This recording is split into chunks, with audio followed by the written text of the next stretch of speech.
Hey guys, welcome back to yet another YouTube video, another AFL 2022 season review. This time it is for the GWS Giants. So the Giants obviously were one of three teams that made finals last year but didn't make finals this year. Obviously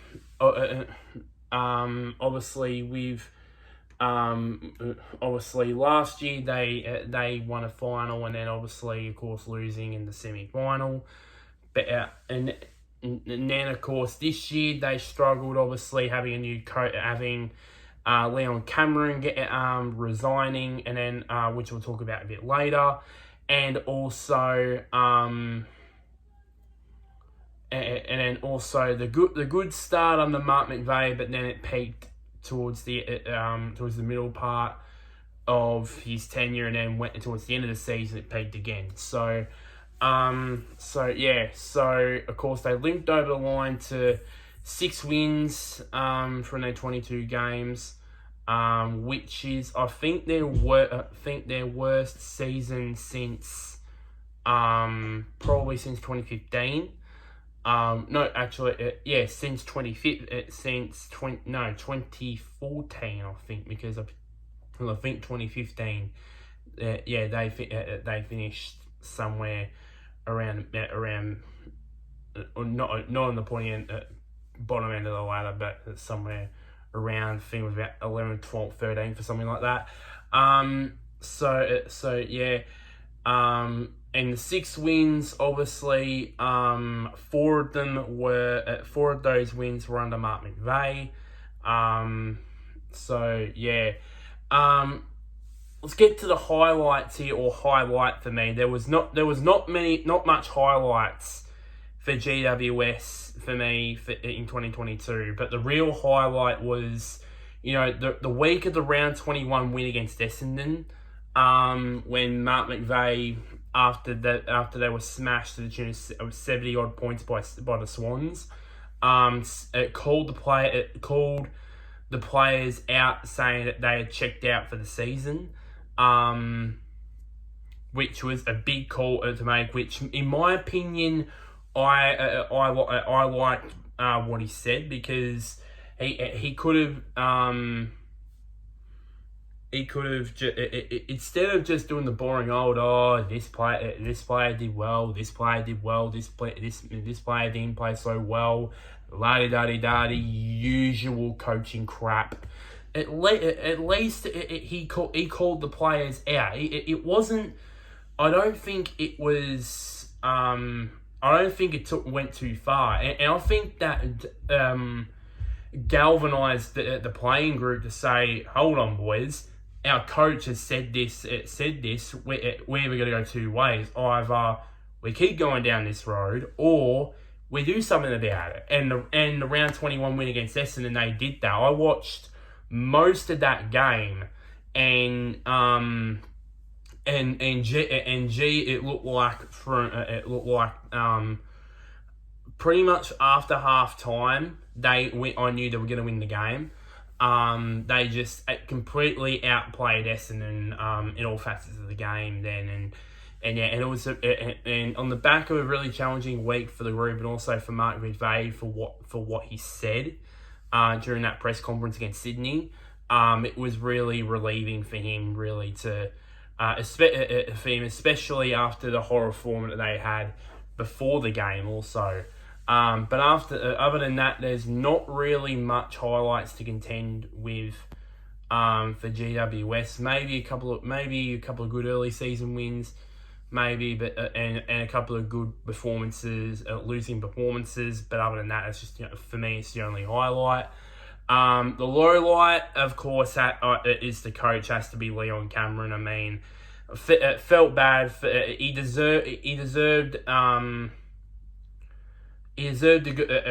good send off for his time there. Obviously, he took the club to their first ever final series in 2016. He'd taken them to their first grand final in 2019.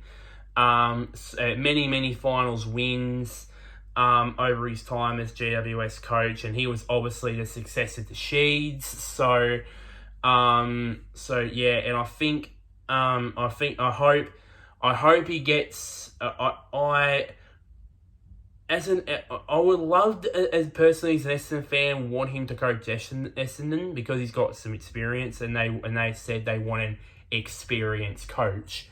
But if that's the sort of experience that they're looking for, then probably maybe Essendon might maybe pick him up. But you never know.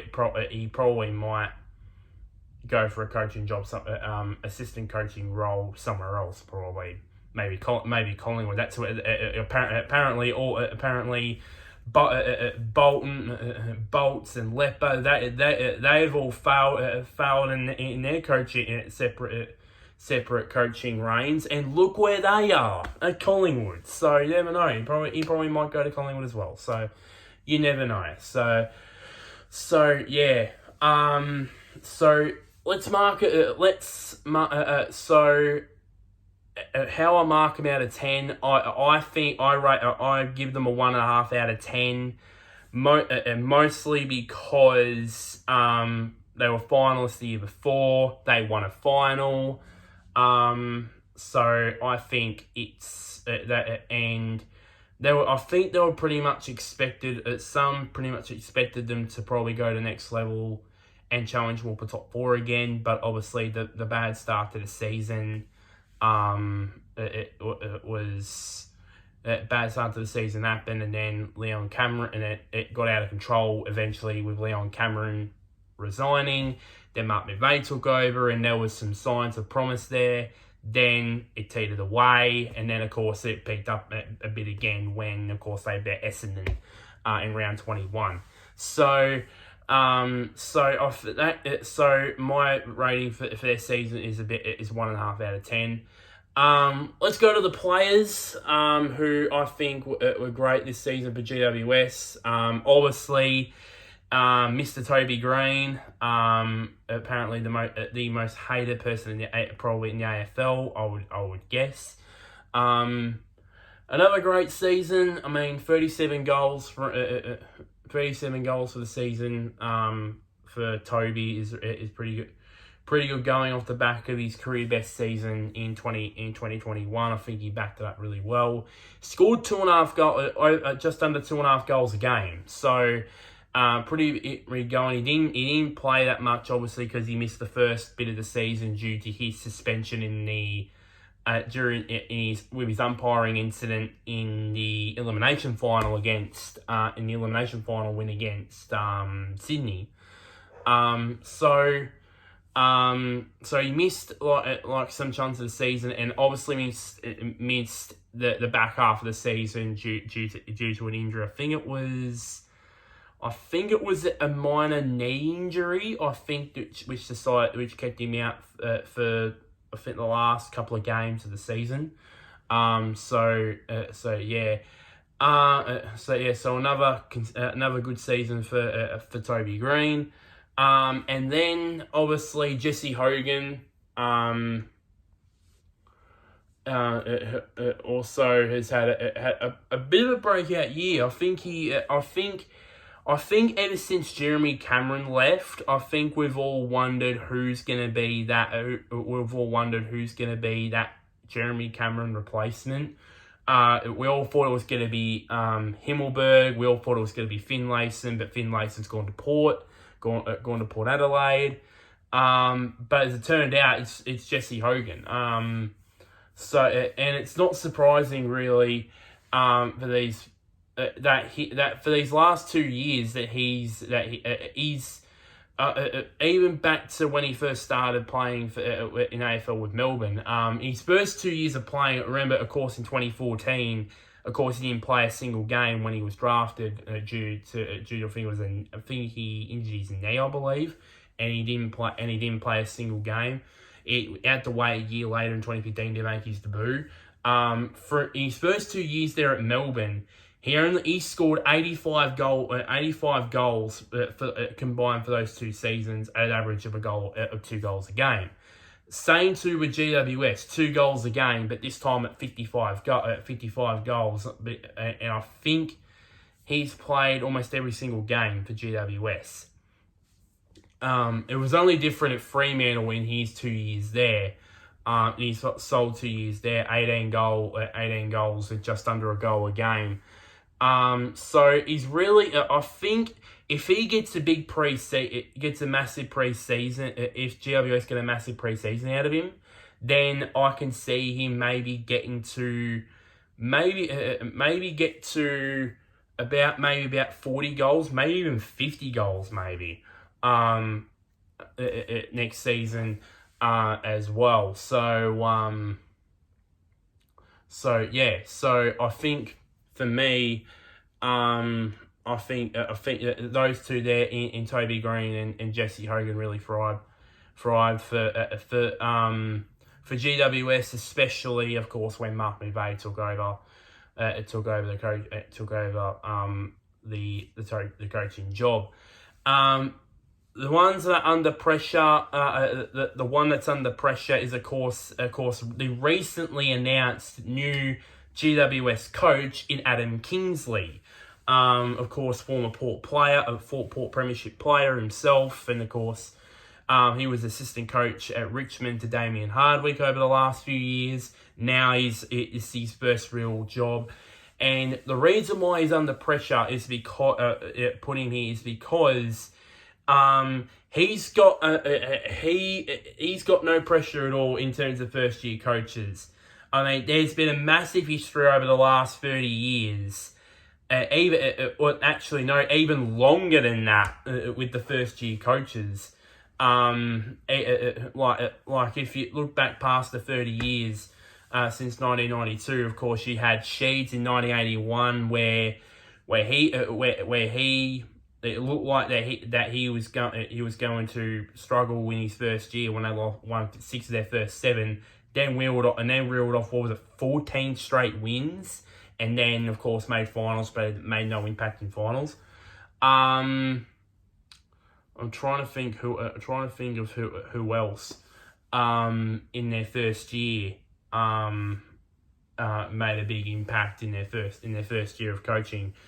So obviously he's got a lot to. Of course, Kingsley's got a lot to live up to. Obviously, of course. Back in the night, of course, the big ones obviously in the 90s was of course Rodney Eade, who started coaching Sydney. He won. He took them to top spot on the ladder and took Sydney to the grand final. Unfortunately, they lost that. Neil Danaher in 1998 when he took over Melbourne after Melbourne won the Spoon in 97. They lifted them up from last to 4th in that year. Do the maths, that's 12 places. And then of course, unfortunately, got knocked down in the prelim. The 2000s,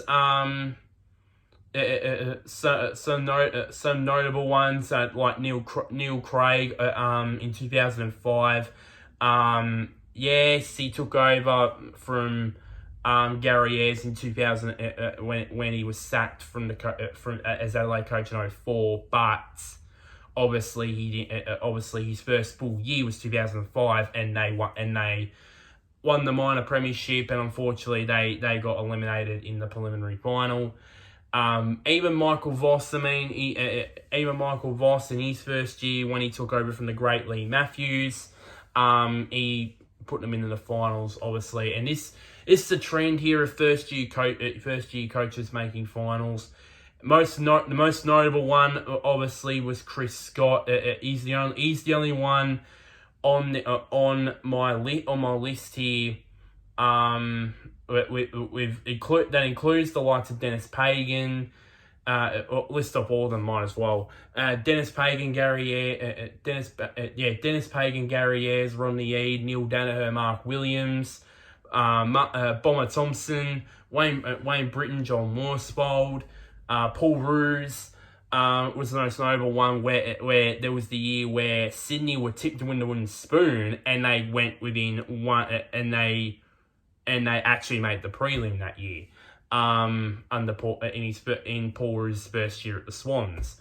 Neil Craig, as I said, Michael Voss, as I said, John Longmire, Chris Scott, as I've already mentioned, Nathan Buckley, Brendan Sanderson, Ken Hinkley, who is currently still coach at Port Adelaide, Luke Beveridge, who's still coaching the Western Bulldogs, Don Pike, Ben Rutten. Obviously, when we get to Western, we'll get to Ben Rutten. As I said, we'll get to Ben Rutten when we get to Western. And most recently, of course, this year, Craig McRae, when he took over at Collingwood. They struggled in Collingwood in 2021, and then they go from 17th to 4th is just unbelievable. And I mean that those type finishes were just unbelievable. I'm getting sidetracked down talking about Collingwood when I should be talking about GWS. So Adam Kingsley has got a lot to live up to if it goes well for him. There's been occasions for first year coaches where it's gone bad, but not a lot of times really. For that first year coaches have gone bad, have done it, have made teams worse. So there's a lot to live up to for Adam Kingsley. Obviously, there's a lot of GWS players that are going to be targeted for the upcoming trade period, and so that is just about it for this review of the GWS season. As I said, 6 wins compared to obviously making the final, and 16th place compared to obviously making the finals in 2021 and winning a final, and obviously losing to Geelong in the semi-final. So big difference there. But hopefully GWS do have a march up the ladder march back up the ladder in 2022 with a new coach in Adam Kingsley. So like this video, share this to anybody who's an AFL fan or a GWS fan. Comment down below. What are your what were your thoughts on GWS's season, and how do you think Adam Kingsley's going to go at GWS as the new coach there? I would like to hear your opinions, and of course somewhere down there is the big red click on the big red button which is labeled subscribe. So until next time, guys, I will see you guys later, and wherever you may be, may the sun shine or the moon shine on you.